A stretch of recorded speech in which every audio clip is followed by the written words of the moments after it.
week prior week emwe mabega nga sinagenda mola wange yalina infection normal infection ng'omuntu anafuna stomach infection kati omanyi abaana structure ye muwanvu teyeweta bulungi, so she was throwing up and by mistake she threw up and she got stuff going into her lungs. Kati teyamanya okay teyamanya then all of a sudden natandika okuba obubi then lungs because mwagenze mundoze emmere nafuna infection mu lungs kati netubeera nga tukebera ebirala byonna naye ekyo nga tetukiraba kati nabeera admitted nga deteriorating so fast kati jukira a week gyenjogerako these flights had already been done bookings you spent that trip was about $70,000 osasude studios zonna osasude ba producers bonna buli muntu akulinze. You mean the trip plus the production and accommodation and everything? Flights because we flew for 5 people from here. Bebe Cool, Bushington, Bush. We had producer Ronnie. We had Ebo and one other person. So we kwega otademu sente ostaddeyo ina programs but producers very no bajje kubira because people are busy. Those are high-end producers. You have to have appointments with them. And all those appointments are done like 3 months prior. Okay. Kati omwana yongera ku deterioratinga atenze nsemberera flight. Kati so doctors nembagamba but omwana nganda bayongera ku anti atugenda chandling. That same night nga enough flight in the morning. Omwana ne bamutwala mu ICU. Kati ate we bamutwala mu ICU bamutwala nze sitegedde. Kwanga madamu yagamba no bwe namugamba ajja kukola ki kusazaamu. So at 6 in the morning we took a flight. Namukubira madamu ngamba muli mtante tuli bulungi twagenze mu MRI which scans on chest that night. Then bamutwala ne bamukola all the scans. Kati most of the scans answers zali zijja kujja at 8-9 in the morning. Katadenze nalinya 6 in the morning.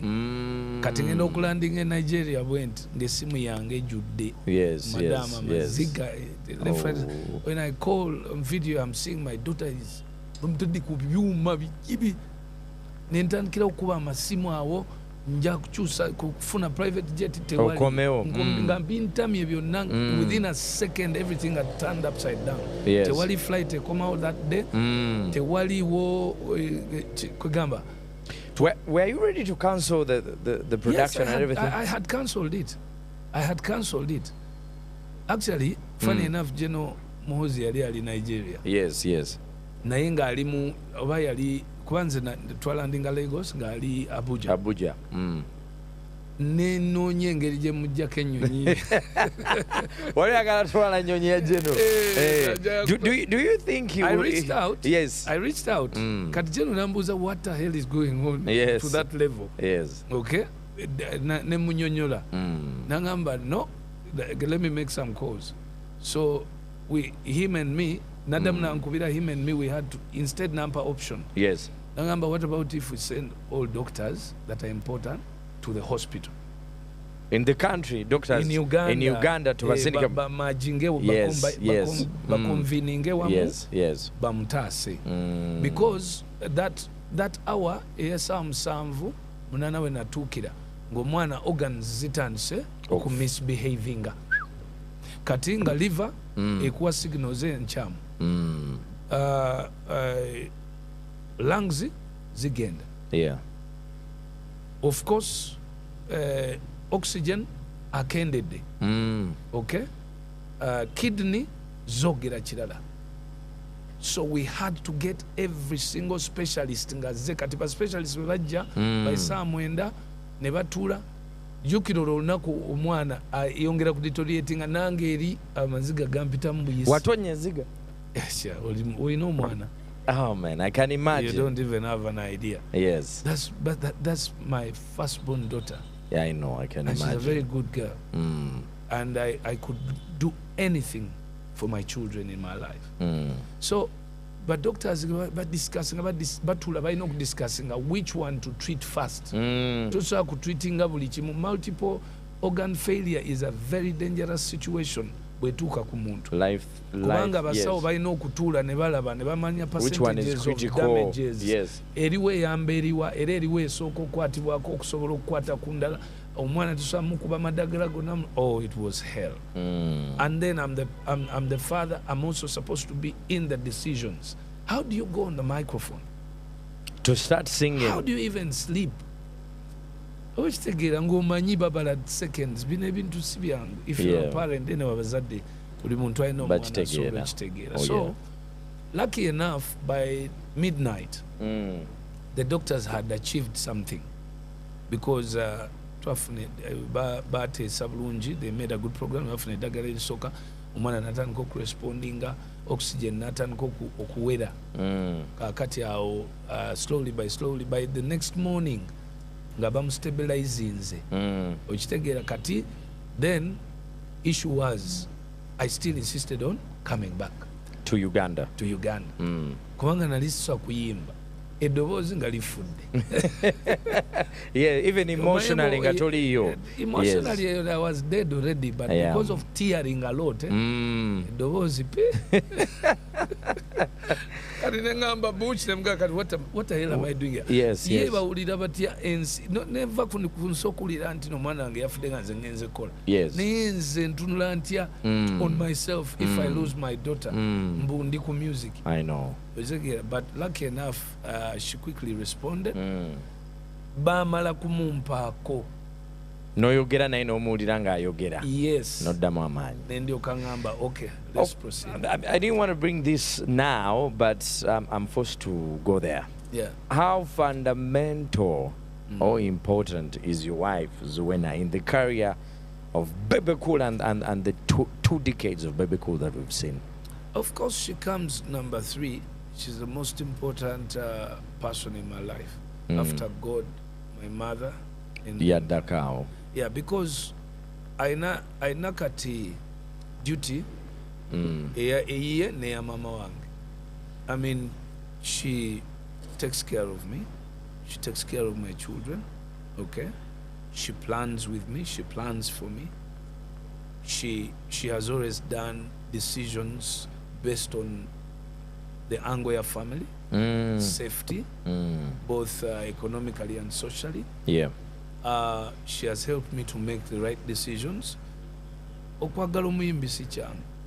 That is true. It's not easy. I mean, ate naddala ng'omuyimbi mulungi nganze. Yeah.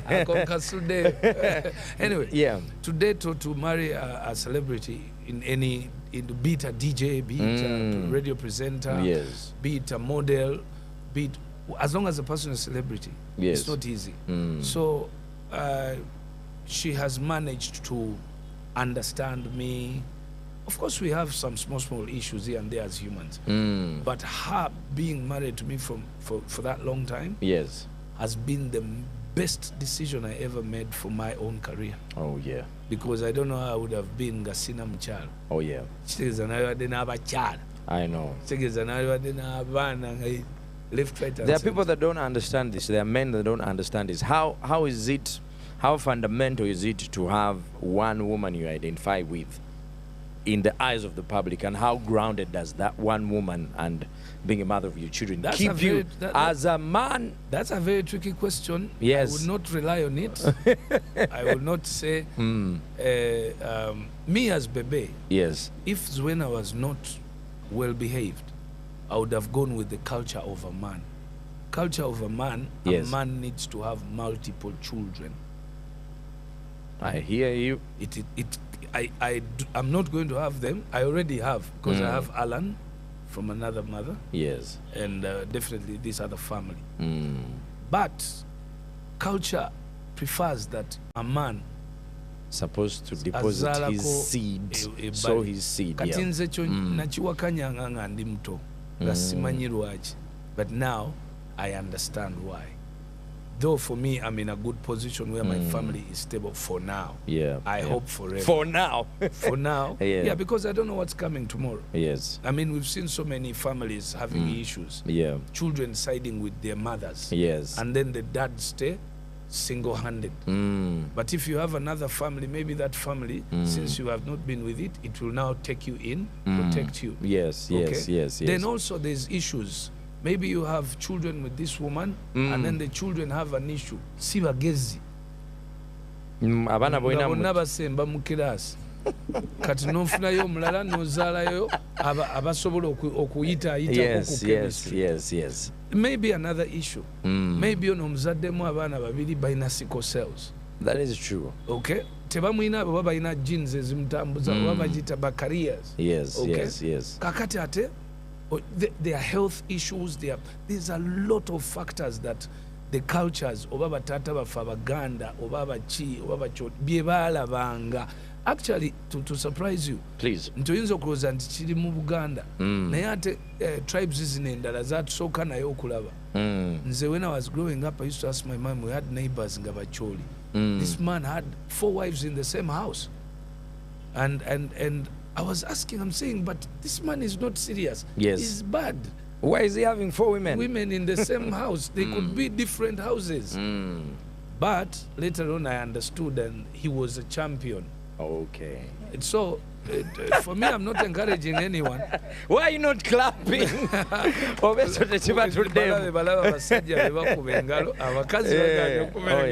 Yes. So basically, I'm not championing for that, and I'm not advocating for that.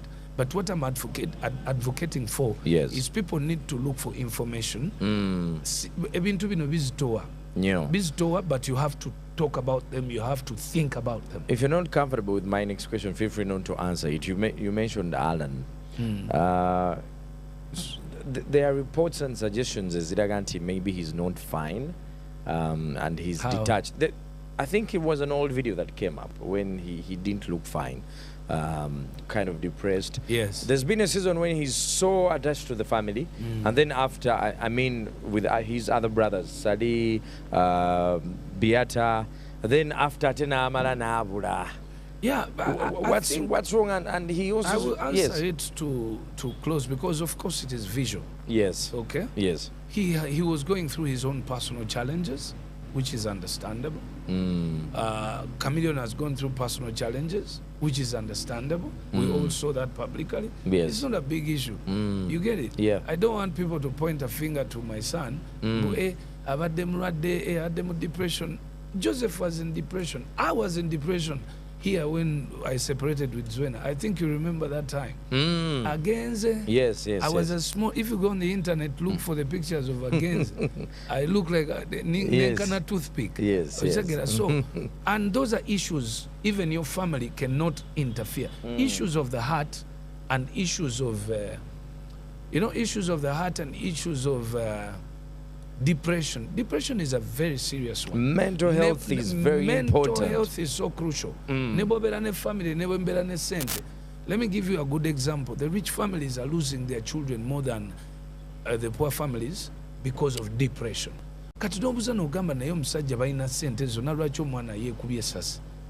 True. There's a story, but I won't identify the family. There's a family in Uganda. They have everything. Here in Uganda? Yes.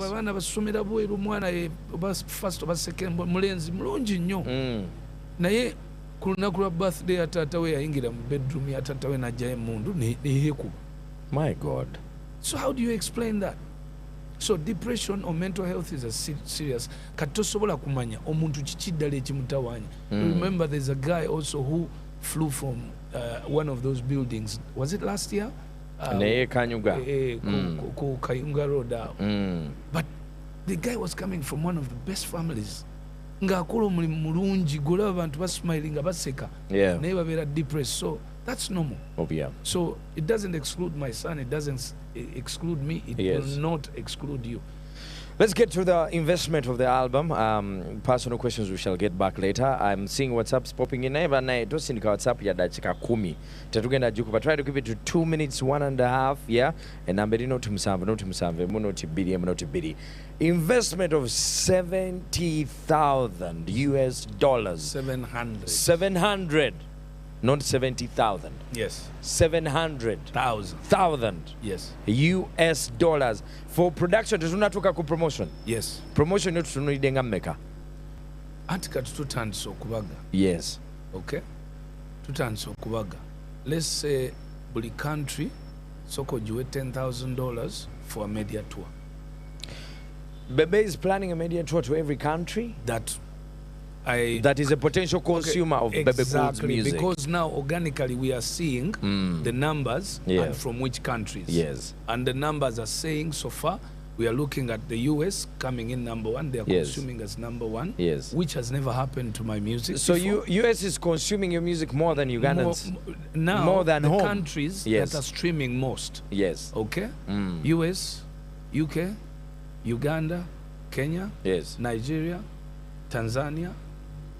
Okay? Yes. So, now, that is the countries when it comes to countries. Countries. Then you have to go down to cities. Which cities? Okay? Now, we are identifying, so far we have already identified to make the immediate ones. The immediate ones are very crucial. Yes. Like Kenya and Tanzania. So, right now, as you've seen me on phone, I've been finalizing with the Kenyan and Tanzanian tour, which I expect to happen between the 1st of July and the 10th. Okay. 5 days in each country. Courtesy Uganda Airlines. Courtesy. Yeah.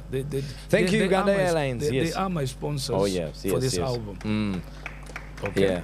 Thank you. Now, when you talk about a media tour, you're talking about touring, radios and TVs, having a press conference. The press conference is the most important thing. I'll give you a simple mathematics. How much have you ever done a press conference? Oh yes. How much can you spend? First of all, inako venue, inako banamawulire, inako distribution wa content gwogenda ofuna. It's not cheap. Press conference. It's not cheap. Press conference wano mu Uganda ekitone nnyo. Fe abantu abateesobola yinza okumalako miliyoni nga 2 eza Uganda. Ekitone nnyo. Ekyo kikyamu kyoyogedde. Press conference ya kika kye miliyoni 2. Fe abateesobola. Abaana abaleta zi screen ne baziteekawo ne bateekawo sound ne bateekawo ebitebe ebya white. That's the level of press conference that we are doing today. Kati bwoleta screens ne sound, first of all, sente meka.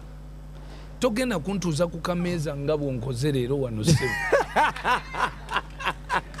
I've got a very big brand. Yes. I'm going to Nairobi after how many years? After so many years. So this press conference is going to have to be a press conference. So you're the one catering for it. The brand, the way you present yourself to the media personalities is how they put you out there. Yes. Ugenda n'ebigatto byono tula mu kitebetebe bagamba wuyo magatto bitebetebe. Yes. So that, let me tell you, when I do a press conference in Uganda, the minimum olaba nga bwe twali Naguru. Yes. The minimum we spent was 12 million. On that presser? On that presser in Naguru yasoka. Waguru, when I just came and spent only 1.5 minutes, addressed and left. Why? We are only addressing a song of the album and letting people know when the album will be coming out. Exactly. Yes. Okay? Yeah. Or preparing buli kimu. Tebezanga ne venue yali ya bwerere. Naye na okulisa abantu. Production, everything. Production. You put that. Kati eyokubiri, when we met and sat on that, that was a presser. Yes. Screens, entepe, food, bichi, you do that. So let me say, press conference in Nairobi, yoka nga togaseeko media tour mu bibina ebirala ogenze ba DJ ba presenters buli wamoleseewo here and there. Press yoka ya $3,000. Then nogatako njagala kubuuza nga mukube engalo njagala bino mbyogera because I need these people to understand, artists to plan well, to know these things. Okay, so a media tour of $10,000 in a country nga tekuli na flights na accommodation. Where does Moses Sali Bebe Cool get that money from? That is a question a lot of people have been asking. But I've already said, you've said it here before. Business zange nzogedde ekyo nenkimala. Business zange nzogedde, one, nange nkola mu Uganda ng'omuntu, nina kwale, nina music nyimba, performinga. Yeah? That is a huge budget, bro. Yes, it is. Yes, it is. Music, gwetwogera kali global, is a huge investment. When you see Swangs Avenue nemala neto omuyimbi, ngekozeko kekoze, gomanyi Julius byayitamu. Do you know how much money is supposed to be? Atenga yetanana gamanta agezako batwala bonna global. Yes. Alaba alina potential alabo basomutwala global naye just here Uganda oka. Okay? Yeah. Buza Jeff Chiwa yajokubulira what it means. With this kind of investment, Nigeria alone for the production and everything, 700,000 USD. I can cut it for you simple. Please, yeah. The songs are 16. So 700,000 divide by 16. Calculate it. Mukola okubala. 700,000 divided by 16. WhatsApp is 0707102102. 700,000 divided by 16. That leaves us with 43,750. Call it 44,000. 44,000. When you round off, yes. Now, that is we are saying per song. So if you're flying, we are going to divide the $43,000 yes. per song. Per song. Per song. So if I am to go and record in Nigeria, first of all, a ticket in business class would be how much now? $3,000 or 2,500? Let's say 2,000. Okay. Tumenye.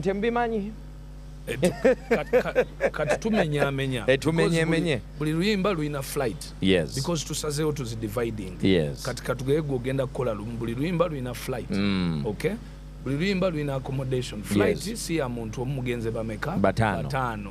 Babiri oba omu oli business class oba babiri manager ne artist business class. Team endala eri mu economy. Yes. Okay? So return abantu ababiri abali business classes of $4,000. Yes. Bali abala bali ku 1500 bali basatu ezo. Abasatu that is 4,500. So already tickets izo kazi kujjeko mutwalo ki? Ogwaddo. Kati ogenda kusula mu apartment because hotels probably is very expensive. Neighbor bemusula in an apartment, high-end apartment, yes. Cheaper yes. than getting individual rooms. Katimbegi is how these things are done. Yeah, listen and learn. So you get a high-end apartment in one place that has 4 or 5 rooms. Yes. It is furnished. Every single day means musasula say between $500 to $1,000. Okay. It is fully furnished. It is more high-end posh area where ojja kusobola okukola content. Yes. You know, big size, yeah. Nga tunabana kutuuka ku gwe big size. Kati what if David agamba kajja kulaba. Omulete mu ghetto alina amamotoka ge gatunudde eri woza omunoonya. Where you at? I will come over. Where you at? Bagenda bakusanga mu kakolido we wasuze. That's nonsense. So when you're there, when you go there, kakati producer kati jukira otandikira ku writer. Writer kujeko 3,000. Okay? Producer, we are still adding up. Producer oluyimba olumu. Writer eka 3,000. Producer kujeko 3,000. Yes. Kati those are 2. Kati omaze producer alumaze aluwereza a mixing. A mixing akujako $2,000. Kati because Bebo yagala global, so you're going to use global producers, global engineers. Yeah.